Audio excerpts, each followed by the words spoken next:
BSc first year algae के lectures में हम लोग पॉलीसाइफोनिया का अध्ययन कर रहे हैं और इसके अंतर्गत मैं ऑलरेडी 3 लेक्चर्स अपलोड कर चुकी हूँ। पहले लेक्चर में हमने पॉलीसाइफोनिया की क्लासिफिकेशन, उसकी अकरेंस, उसके थैलस का स्ट्रक्चर, सेल का स्ट्रक्चर, उसकी ग्रोथ और उसमें पाए जाने वाले 3 प्रकार के थैलस जिनको हम लोग गैमेटोफिटिक या युग्मोद्भिद, उसके बाद कार्पोस्पोरोफिटिक और टेट्रास्पोरोफाइट, ये 3 प्रकार के जो उसमें थैलस पाए जाते हैं उनके बारे में बताया था। उसके बाद जो सेकंड पार्ट था उसमें मैंने आपको इसके सेक्सुअल रिप्रोडक्शन में किस प्रकार से सेक्स ऑर्गन्स का निर्माण होता है और इसमें फर्टिलाइजेशन किस प्रकार से होता है उसके बारे में बताया था। तीसरा लेक्चर में हमने फर्टिलाइजेशन या निषेचन के बाद जो कार्पोगोनियम में चेंजेस आते हैं जिसके द्वारा ये एक कार्पोस्पोरोफाइट या सिस्टोकार्प का निर्माण करता है, जो इसमें दूसरे प्रकार का थैलस है या प्लांट है उसका निर्माण होता है, उसके बारे में हमने बात की थी। और अब हम लोग जो इसका चौथा लेक्चर है इसमें हम लोग बात करेंगे इसमें पाए जाने वाले एक और प्रकार के थैलस की जिसको हम लोग टेट्रास्पोरोफिटिक प्लांट या टेट्रास्पोरोफाइट कहते हैं। उसके बारे में हम लोग बात करेंगे, जिसको चतुष्क बीजाणुद्भिद भी कह सकते हैं या टेट्रास्पोरोफाइट कहते हैं, जो कि कार्पोस्पोर के जर्मिनेशन से होता है। ये डिप्लॉयड प्लांट होता है, द्विगुणित होता है और इसके अंदर चतुष्क बीजाणु या टेट्रास्पोर्स का निर्माण होता है।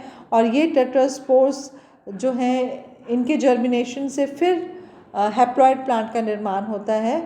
और इसका जो ये एक तरह का एसेक्सुअल रिप्रोडक्शन में मदद करता है। तो जैसे मैं आपको बता चुकी हूँ कि डिप्लॉयड कार्पोस्पोर जब जर्मिनेट करता है तो जर्मिनेट करने के बाद जिस डिप्लॉयड प्लांट का निर्माण होता है उसको टेट्रास्पोरोफाइट कहते हैं।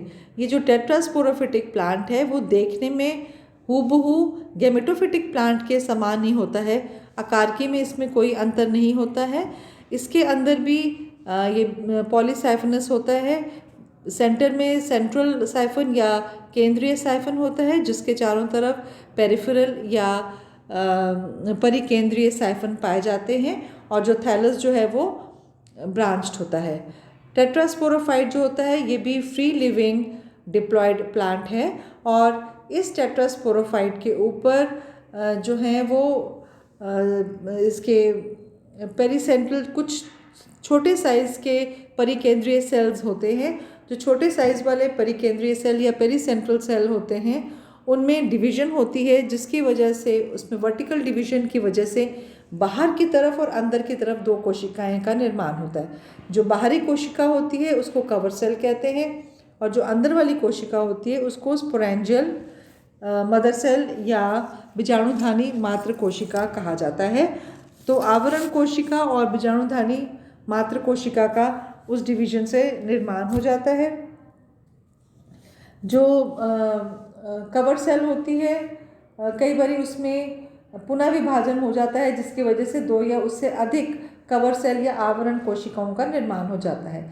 जबकि जो बीजाणुधानी मात्र कोशिका या जो स्पोरेंजियल मदर सेल है उसमें एक ट्रांसवर्स डिवीज़न या अनुप्रस्थ डिवीज़न होगी, जिसकी वजह से नीचे की तरफ एक स्टॉक सेल और ऊपर की तरफ एक स्पोरेंजियल सेल या बीजाणुधानी कोशिका का निर्माण होता है। जो स्पोरेंजियल सेल है वो साइज़ में कई गुना बड़ी हो जाती है और ये टेट्रास्पोरेंजियम इसको हम लोग अब कहते हैं। इस टेट्रास्पोरेंजियम में अब अर्धसूत्री विभाजन होगा जिसके द्वारा 4 अगुणित या हैप्लॉयड न्यूक्लियस का निर्माण होगा और उसके बाद प्रत्येक जो बीजाणुधानी है या स्पोरेंजियम है इसका जो साइटोप्लाज्म है वो 4 खंडों में विभाजित होता है। प्रत्येक 4 खंड बनेंगे, प्रत्येक एक केंद्र के या उसके अंदर एक न्यूक्लियस होगा और ये रूपांतरित होके 4 जो हैं वो रूपांतरित होने के बाद ये 4 बीजाणु का निर्माण करते हैं जिनको हम लोग टेट्रास्पोर्स कहते हैं और इसको टेट्राहेड्रल टेट्राड या चतुष्क फलकीय चतुष्क में ये व्यवस्थित रहते हैं। तो ये जो हमारे पास अब टेट्रास्पोरेंजियम है, इसका जब विमोचन होता है तो इसकी भित्ति फट जाती है और जो इसकी आसपास की कोशिकाएं हैं उनमें भी वो भी अलग हो जाती हैं, जिसकी वजह से ये जो स्पोर्स हैं ये रिलीज़ हो जाते हैं। तो प्रत्येक बीजाणुधानी में से 4 बीजाणु निकलते हैं, ठीक है। उनमें से 2 जो हैं, जब इनका जर्मिनेशन होता है उन 4 बीजाणुओं में से 2 जो हैं वो मेल थैलस का निर्माण करते हैं और जो 2 हैं वो फीमेल थैलस का निर्माण करते हैं। तो इस प्रकार से इसमें एसेक्सुअल रिप्रोडक्शन होता है। याद रखने वाली बात है, कार्पोस्पोर जर्मिनेट करेगा तो टेट्रास्पोरोफिटिक प्लांट का निर्माण होता है। इस टेट्रास्पोरोफिटिक प्लांट के ऊपर जो है वो टेट्रास्पोरेंजिया का निर्माण होगा और ये टेट्रास्पोरेंजियम जो है इसके अंदर प्रत्येक के अंदर 4 टेट्रास्पोर्स का निर्माण होगा। और क्योंकि ये अर्धसूत्री विभाजन के बाद बनते हैं इसलिए ये स्पोर्स जो होंगे ये हैप्लॉइड होंगे और ये हैप्लॉइड स्पोर्स जब जर्मिनेट करेंगे तो ये गैमेटोफिटिक प्लांट या युग्मोद्धित थैलस का निर्माण करते हैं और प्रत्येक 4 जो बीजाणु बनेंगे उनमें से 2 मेल प्लांट का निर्माण करते हैं और 2 फीमेल प्लांट का निर्माण करते हैं। तो इसी के साथ अब हम पॉलीसाइफोनिया की लाइफ साइकिल, बहुत इम्पॉर्टेंट है, आपको याद रखना है कि इसकी लाइफ साइकिल ट्राइफेसिक है, मतलब इसमें 3 फेजेस आते हैं और ये डिप्लोबायोटिक कहते हैं इसको, क्योंकि इसमें 3 फेजेस लाइफ साइकिल के आते हैं। हैप्लॉइड फेज है जो कि मेल और फीमेल युग्मोद्भिद या गैमेटोफिटिक प्लांट के द्वारा होती है। दूसरी जो है वो डिप्लॉइड फेज है जिसमें कार्पोस्पोरोफाइट या सिस्टोकार्प का निर्माण होता है और तीसरी फेज फिर से डिप्लॉइड फेज होती है जिसमें टेट्रास्पोरोफिटिक प्लांट का ये कार्पोस्पोर्स के जर्मिनेशन से बनती है, इसको टेट्रास्पोरोफाइट कहते हैं। टेट्रास्पोरोफाइट में फिर से टेट्रास्पोर्स का निर्माण होता है और ये टेट्रास्पोर्स के जर्मिनेशन से वापस हैप्लॉइड फेज का निर्माण होता है। तो ये इसकी लाइफ साइकिल है।